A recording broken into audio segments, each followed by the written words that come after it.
Bom, para iniciarmos a nossa aula de hoje, nós iremos começar revendo duas imagens que não ficaram nítidas nas aulas anteriores, ok? Olhem só, nós trabalhamos na aula anterior duas imagens com relação à região centro-oeste e com relação ao Pantanal, ok? A primeira imagem, ela traz de forma clara para a gente a região centro-oeste. A formação da região pelos três estados, Mato Grosso, Mato Grosso do Sul, Goiás e pelo Distrito Federal. Essa é a composição. Essa primeira imagem, ela mostra a composição da macro-região do Centro-Oeste, ok? A segunda imagem, que também não estava muito nítida, mas o tio Cleibson resolveu trazer novamente para vocês, é com relação ao Pantanal. Aqui nós temos uma imagem aérea do Pantanal. Se vocês analisarem bem e observarem bem, irão perceber bastante áreas alagadas. Isso, algumas áreas submersas, mas uma grande parte alagada. Aqui é uma vista aérea do Pantanal, região alagada que fica entre os estados do Mato Grosso e Mato Grosso do Sul. Ok? Tranquilo então. Então, vamos dar sequência à nossa viagem. Hoje, nós iremos começar o capítulo 8 do nosso livro. Olhem que legal. No capítulo anterior, nós vimos as macro-regiões. A região norte, centro-oeste, sul, sudeste e nordeste. Isso. Hoje, nós vamos ver algo a mais, algo diferente. Nós vamos ver as regiões geoeconômicas, a Amazônia, o Nordeste e o Centro-Sul. De início, eu convido vocês a analisarem esses dois mapas em especial, ok? Porque é a comparação que nós iremos fazer nessa aula de hoje. Analisem bem. A região do Nordeste, aqui, ela se estendeu. Ela já pega parte do estado de Minas Gerais. Olhem bem a região amazônica. Ela já ocupa grande parte do Mato Grosso. Ou seja, o Mato Grosso tem as suas terras, uma parte na Amazônia, outra parte no Centro-Sul. Da mesma forma é o estado do Tocantins, o estado de Minas Gerais. Olhem só, temos o Maranhão também com uma parte de suas terras na região Nordeste e a outra parte na região Centro-Sul. Por que isso? Olhem a diferença. Nessa região, nessa forma de regionalizar o Brasil, que é a regionalização geoeconômica, ela não obedece os limites territoriais. Ou seja, a grande diferença entre essas duas classificações, essas duas formas de regionalização que nós temos, é que nas macro-regiões criadas pelo IBGE, elas irão respeitar os limites dos estados. Agora, aqui, nas regiões geoeconômicas, não vai haver o respeito com relação aos limites dos estados. Ok? Por quê? E é o que nós iremos ver a partir de agora. Observação. Aqui, nós temos uma outra forma de regionalizar. Essa aqui é a última forma de regionalizar o Brasil, de acordo com a tecnologia. É o que nós iremos ver também, só que não nessa aula, mais na frente. Tranquilos? Então, peguem os seus livros, abram no capítulo 8 e me acompanhem em mais uma aventura por este mundo maravilhoso que é a geografia. Tranquilos? Beleza, então. Vamos lá. Olhem só. Regiões geoeconômicas é o tema da nossa aula, ok? Vamos entender um pouquinho. Regiões geoeconômicas, conhecida também como complexos regionais. Complexos, por quê? É um pouco mais complicado? Sim, de certa forma. É um pouquinho mais complicado que a forma de regionalizar utilizada pelo IBGE. Essa forma, as regiões geoeconômicas, foi criada por esse rapaz aqui, ó, esse senhor. Ele é um grande geógrafo que nós temos em nosso país, um grande geógrafo que fez parte da história da geografia do nosso país, Pedro Pinchas Geyer. Pedro Pinchas, ele regionalizou o Brasil de forma diferente. Agora, ele utilizou uns critérios que antes o IBGE não utilizou. Qual o grande critério que nós iremos perceber aqui? Olha o próprio nome, regiões geoeconômicas. Qual o critério utilizado então? A economia. Isso mesmo, a economia, a industrialização. Essas regiões, elas foram industrializadas de forma diferente. Aqui nós temos a base da indústria brasileira, o Centro-Sul. Nós temos uma região que está iniciando o seu processo de industrialização, o Nordeste. E temos uma região que ainda não foi industrializada. A industrialização ainda é tardia. É a região Amazônia, ok? A Amazônia, nós não estamos falando agora da floresta, estamos falando da região geoeconômica, ok? Então, analisem bem aqui agora. Pedro Pinchas cria uma nova forma de regionalizar o Brasil, regiões geoeconômicas. Como critério principal, a industrialização, a economia, ok? Olhem bem o que eu destaquei para vocês aqui. Até o momento, nada muito em desacordo com a divisão oficial do IBGE, exceto a diferença essencial. Qual é a grande diferença que eu acabei de citar para vocês entre as regiões geoeconômicas e aquelas do IBGE? A principal diferença. Primeiro, lá são 5 regiões. Agora nós temos 3 regiões. Macro-regiões, 5. Regiões geoeconômicas, 3. Mas existe um detalhe fundamental que vocês não podem esquecer. Olhem bem, a divisão em complexos regionais não respeita o limite entre os estados. Isso mesmo, não respeita o limite entre os estados. O que eu acabei de citar. Eu posso ter um estado que faz parte da região geoeconômica da Amazônia e da região geoeconômica do Centro-Sul. Ok? Agora vamos dar sequência então, já que vocês estão conseguindo compreender.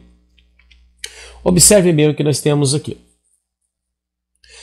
Criada regiões geoeconômicas, ok? Amazônia, Nordeste, Centro, Sul. Não podemos esquecer, criada pelo geógrafo Pedro Pinchas. Pedro Pinchas adotou o critério para essa regionalização baseando-se nas características econômicas dos espaços. Essa divisão não obedece os limites dos estados. Perfeito? Tranquilo? De forma bem simples. São critérios que vocês não podem esquecer. Se eu peço para vocês, definam para mim as principais características das regiões geoeconômicas. O que vocês irão responder? Opa! Criada pelo geógrafo Pedro Pinchas. Adotou o critério para essa regionalização baseando-se nas características econômicas dos espaços. Essa divisão não obedece os limites dos estados. Perfeito. Tranquilos? Ok, então vamos nessa. Olhem só. Centro-Sul, região de maior importância econômica e política, concentra a maioria da população, da riqueza e da produção industrial e agropecuária. Apesar disso, há desigualdades sociais mais evidentes nas grandes cidades. Região Centro-Sul, eu tenho que lembrar que eu tenho uma junção aí do sul do Brasil, da região Sudeste e uma parte da região Centro-Oeste. Então eu vou ter da região Centro-Oeste a agropecuária, isso, o agronegócio, eu vou ter as indústrias do sul, do sudeste. Tudo isso vai se juntar e formar uma região com grande concentração industrial, grande importância para a economia e para a política do nosso país. Perfeito? Não posso esquecer, região do Centro-Sul, aonde há maior desigualdade social, há o maior desequilíbrio, a diferença entre ricos e pobres nas grandes cidades, nós iremos também encontrar nessa região.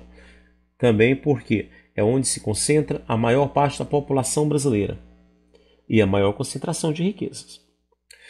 Nordeste. A maioria da população vive em condições precárias, mesmo com melhorias econômicas apresentadas nos últimos anos. Ok? Então, é uma região que ainda está se industrializando. Uma parte do Nordeste é industrializada, zona da mata. A outra parte do Nordeste vive em situações muito complicadas. Nós iremos encontrar aí o sertão e o meio norte, por exemplo, da região do Nordeste, entendeu? Onde a precariedade de vida das pessoas, da sociedade, ela é muito grande ainda. Região Amazônia.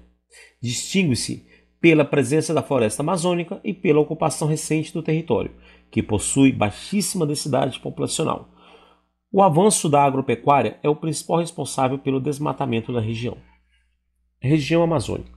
A região menos industrializada. Também por um motivo. A ocupação ela é mais recente.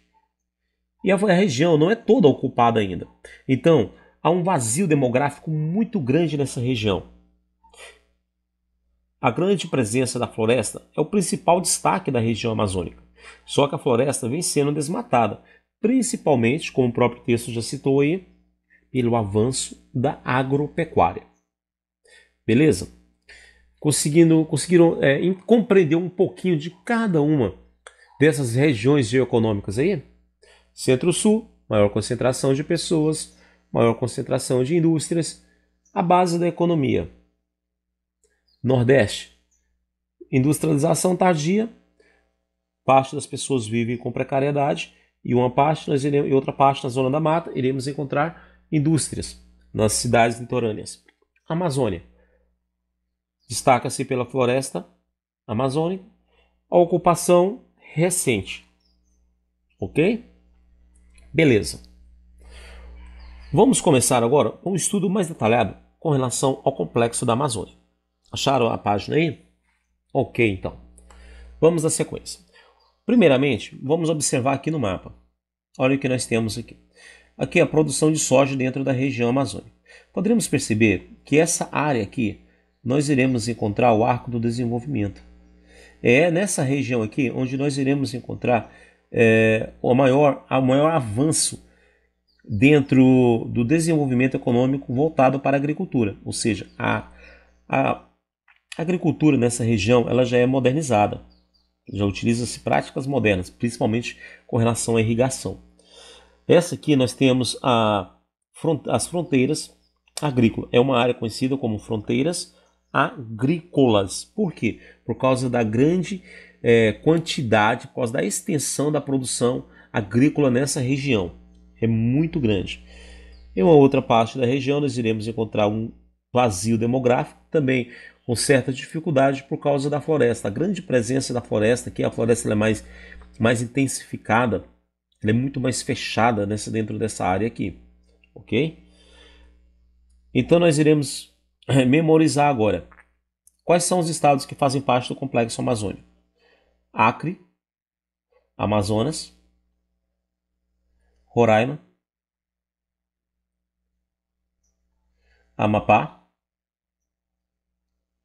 Rondônia, Mato Grosso, Pará, Tocantins, Maranhão, Amapá. Beleza? Tranquilos aí? Ótimo, então. Dando sequência aqui com relação ao bioma da Amazônia. Olha só o que eu resolvi destacar para vocês agora. A floresta, ela tem uma característica própria. Ela é latifoliada e equatorial. Lembram? Vimos isso em sala de aula já.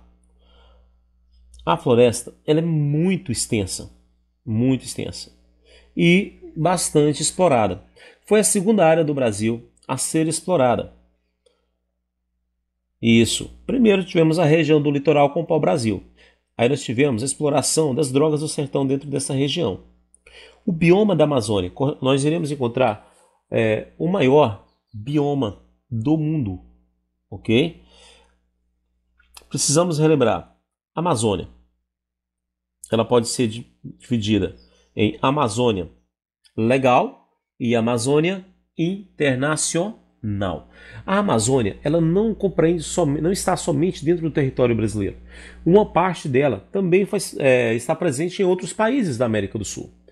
Então nós temos Amazônia Legal, Amazônia Brasileira, Amazônia Internacional, toda a floresta amazônica, ok? Quanto à localização, localizada na bacia do Rio Amazonas, dentro da América do Sul. Aí estão 16 das 22 áreas metropolitanas do país. Então, o que nós podemos perceber aqui? Observem bem. Nessa imagem, que eu achei muito interessante, muito legal para trazer para vocês, é com relação à pobreza e à desigualdade. Aonde há grandes concentrações de pessoas, áreas metropolitanas, cidades muito grandes, normalmente também vai ter a disparidade socioeconômica. E essa diferença entre ricos e pobres provoca isso aqui, ó, a desigualdade. Ok? Aqui eu teria o quê? Favela, aqui a favela ao lado dos grandes centros. Ao lado, entendeu? Eu tenho aqui o lado rico da cidade, o lado pobre da cidade. Isso é normal, é uma imagem natural, normal para esses grandes centros, por causa da desigualdade criada. Algumas características que não podem passar em branco. 25% do território nacional. Nós estamos falando de região centro-sul. 60% da população. Desigualdade natural, econômica e social. Grande crescimento econômico, é a região que mais cresce. Desenvolvimento industrial, é onde se concentra a maior parte da indústria brasileira, principalmente São Paulo. Modernização agrícola, que eu acabei de citar para vocês, a introdução da indústria no campo, com o agronegócio. Expansão da agropecuária em direção ao centro-oeste. Hoje é a região que mais está produzindo no país. Investimento capital do governo federal. Brasília, a construção de Brasília, que de forma direta e indireta contribuiu muito para o desenvolvimento dessa região. Ok?